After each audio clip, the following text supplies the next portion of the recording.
Make my coworkers cry? I will help karma turn your life upside down. Backstory. I worked at this hotel for over 2 years and was one of 2 people left that went through the training when our hotel changed hotel franchises. During this training, we were told about certain rules the company had. On to the story. One afternoon, I was scheduled to work second shift 3 to 11. I walked in and both AM front desk co-workers looked like they'd been massively crying as their makeup was smeared. My manager looked quite angry. I ask, "What's wrong?" My manager replies, "We have a major jerk as a guest. This guy is the highest level on the rewards for the hotel chain. He's very demanding and wants free upgrades, free this or that, and screams anytime he has an interaction with the staff. This guy has made every department call me complaining about him. Now he just came to the desk and screamed at these 2 co-workers until they both were crying." These 2 ladies were fresh high school graduates and were very sweet and innocent people. They loved helping people and didn't deserve this treatment. As he's explaining this, I look up this guy's room details. My manager finishes explaining everything this guy had done. I see this guy's info and I got a smile from ear to ear. I reply, "Didn't you see he is an employee of a different hotel?" "Yeah, but so what?" said my manager. "Well, first off, while you travel as an employee, you are required to behave and be respectful. It's in the fine print on the discount form." I grabbed this form and showed it to the manager.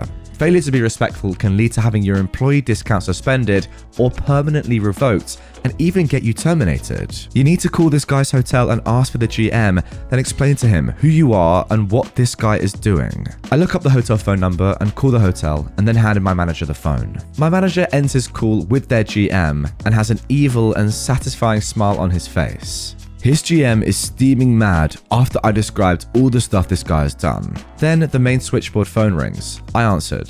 "Hello, thank you for calling the hotel. How may I direct your call?" The caller says, "Put me through to the entitled jerk's room, please." I replied, "Absolutely, sir. Have a nice day." I transferred the call and looked at my manager and say with a sarcastic tone, "Someone wanted to talk to the entitled jerk. Gee, I wonder who that could be." My manager continues after he stopped laughing. "The GM gave me his personal cell phone number and said if I have any more issues at all to call him immediately. I'm leaving the phone number next to the switchboard. If you need it, call him." I told my manager, "Your revenge is done. Now for mine." "Oh, what are you gonna do?" he replied, wide-eyed. I smile a very evil smile. "You'll see." I pick up the phone to make a call. "Hello, Hotel Rewards customer service. Yes, I would like to report somebody using a reward account while using an employee discount at his stay." The customer service replies, "He can't do that." "Yeah, I know. I'm calling to report him." I gave her the guest reservation number and rewards member number. I continued, "I bet anything if you dig through this guy's history, you'll find all of his stays are probably at employee discount." "Okay, I'm starting a ticket to have this guy's account investigated," they said. "Thank you," I replied. Then I hang up the phone. My manager watched as I then remove his rewards number from his stay. My manager had a huge grin on his face. That was awesome. I explain, "Oh, I'm not quite finished with him yet. It's time to go and spread the news to all departments that he is no longer a rewards member." I made a new key for his room without concierge access. I walked around to every department. As I explained why I was stopping by, everyone had the same reaction as soon as I mentioned the guy's name. "Oh god, what about this butthole now?"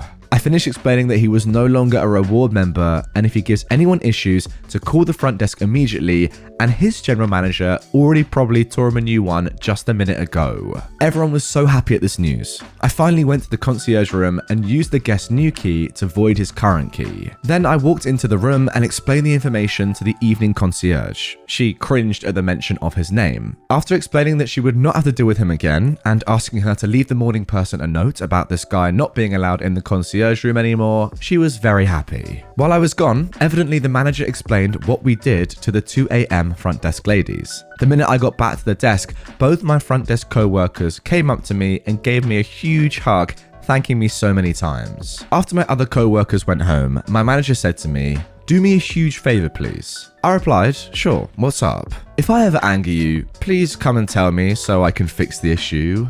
Later that night, the entitled jerk comes to the desk, hat in hand, politely saying his key doesn't work. I replied, "Oh, I'm so sorry about that. Let me make you a new key," in the best fake smile that I can muster. Aftermath. The next day, I check his rewards accounts and it's now suspended.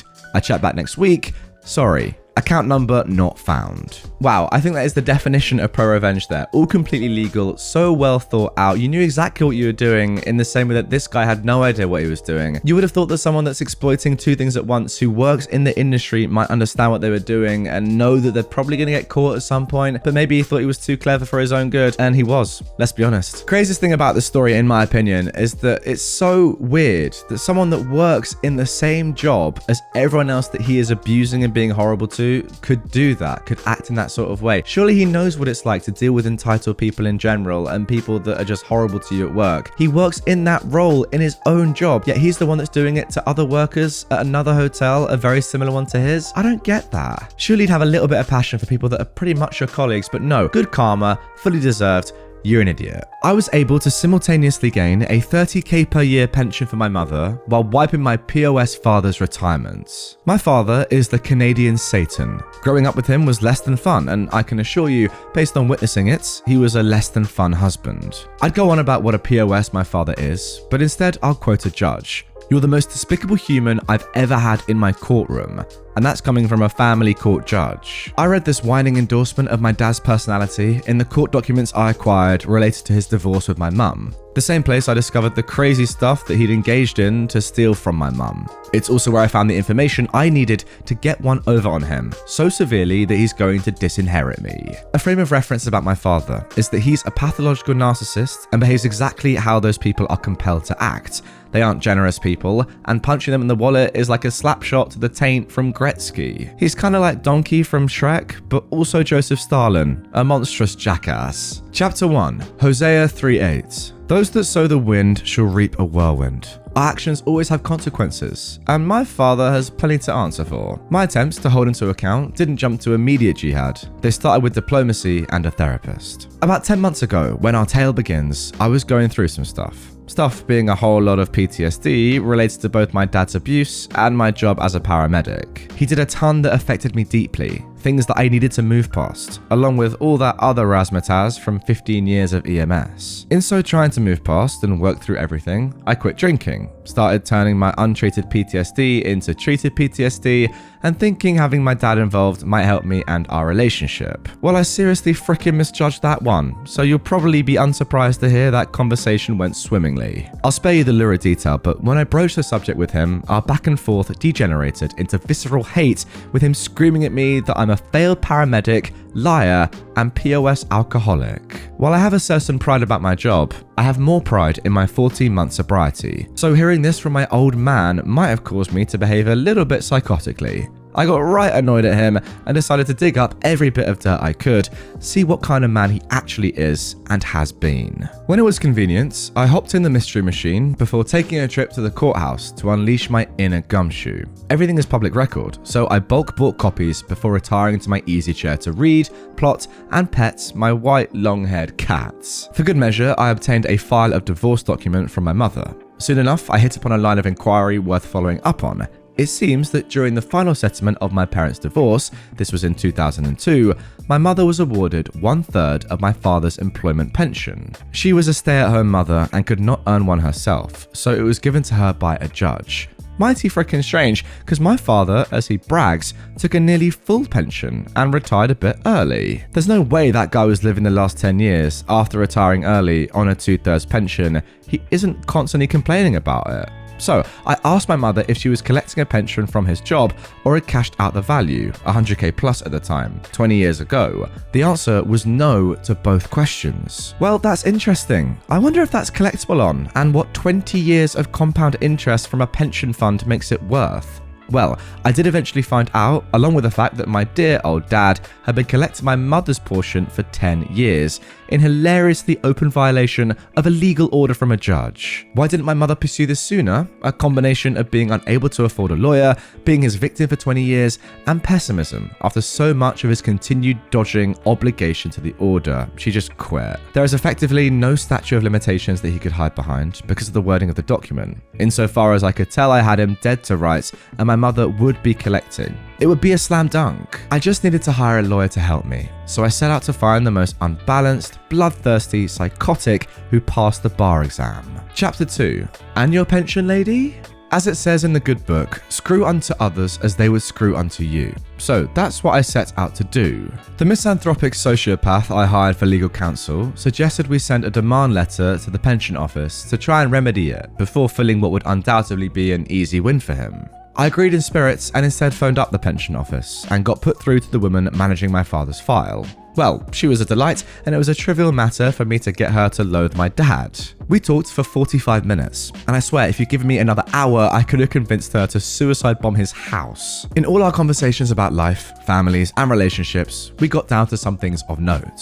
Since I could show her correspondence her office had sent to my father, CC'd my mum on, from some years ago and ongoing for 5 consecutive years, trying to resolve this matter, which he'd ignored, she was more than willing to start the process on remedy immediately. Full cooperation from this lady and her office was a matter of merely providing documentation, and with my lawyer on retainer, this office was beyond asking my father to comply. They complied for him. About 2 months since I last spoke to my father, and he had no idea his pension was about to take a serious hit. Below, I'm going to break down how big a turd I put into his bowl of ice cream. My mother's portion was made whole and adjusted to reflect that her portion was brought to maturity and beyond, so his early retirement doesn't affect her fund. So he loses 10 years of valuation to her. He also retired 3 years early, which knocks him down now to 17 years of pension valuation, not 27. If you've forgotten, my dad had been collecting my mum's money and was overpaid by 30k per year for the last 10 years. Like I said, mum was made whole, so the pension company is going to claw back that overpayment from the base valuation of his current pension fund. I'm not exactly sure what that does to the number, but it effectively nerfs my old man's private retirement fund. He does though have government old age pension, but he took that early too. Whoops. My dad did some awful stuff to me, but I only had to suffer 17 years of him. My mum still has the high score at 20. As much as I did this for spite and malicious glee, I did do it also to give my mum a chance at a proper retirement. Chapter 3. Glitter Bombs of Justice. My mother started collecting her pension about 3 months after I contacted the pension office, and to celebrate, she bought tickets to New Zealand for the family for Christmas, so that we can see our relatives. I was able to get most of my retainer from the lawyer back, and to celebrate, I went online to order a glitter bomb. I was able to ship it to my old man anonymously from another country. God bless the USA. I heard through my sister that he opened it up in his stupid red Miata. Oh god, he'll never get rid of it. Okay, as I was reading that story, I'm not gonna lie, I was trying to do the maths as I was going, and I couldn't do it because I'm stupid, but goodness me, that's a lot of money. Let's just try it quickly, come on, give me the benefit of the doubt here. 30k per year for 10 years, that's about 300,000, right? That's the first lump sum. And then on top of that, I can't be able to work it out, but all the compound interest that you're talking about, the stuff that the pension fund must have made, the fact that your dad's had money taken out of his government pension fund as well, and all the stuff that he's had to pay back. It's not looking good, is all I will say. I hope that your mum has a much better retirement and old age life than your dad, because it's what she deserves. You know what's super unnecessary as well, but I actually love the glitter bomb at the end. Like, you've made so much money out of this man. Rightfully so, I will say. Like, it's your mum's money, but still, you've got so much money back. But no, just to be petty, right at the bitter end, you're like, nah, screw it. I'm sending him a glitter bomb as well, just to really ruin his day. And he opens it in his car as well to compound his misery. I love it.